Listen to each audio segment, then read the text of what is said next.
बिस्मिल्लाहिर्रहमानिर्रहीम। चावलों के पानी के 5 जादुई फ़ायदे। चावलों का पानी उबाल कर पीने से कब्ज़ दूर होता है। ये हमारी जिल्द और बालों के मसाइल को भी हल करता है। चावल के पानी के इस्तेमाल से हाजमा भी दुरुस्त रहेगा। उबले हुए चावलों का पानी फाइबर से भरपूर होता है। इसे पीने से बदहज़मी का मसला दूर हो जाता है।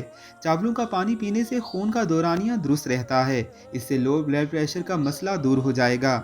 चावलों का पानी एनर्जी ड्रिंक बूस्टर के तौर पर काम करता है। इसमें कार्बोहाइड्रेट्स काफ़ी मिकदार में मौजूद होते हैं, जो सेहत के लिए मुफीद हैं। इससे बाल गिरने का मसला भी दूर हो जाता है। अगर बाल सफ़ेद हो रहे हों या बालों की चमक कम हो रही हो, तो इससे भी चावलों का पानी मुफीद साबित होता है।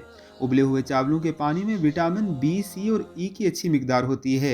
ये वो विटामिन हैं जो थकावट को भगा देते हैं और आपको तवानाई बख्शते हैं। चावलों का पानी वायरल बुखार में दवा का काम करता है। इससे जिस्म में पानी की कमी पूरी होती है। ऐसी ही मज़ीद अच्छी वीडियोज़ के लिए आपने हमारे चैनल को ज़रूर सब्सक्राइब करना है।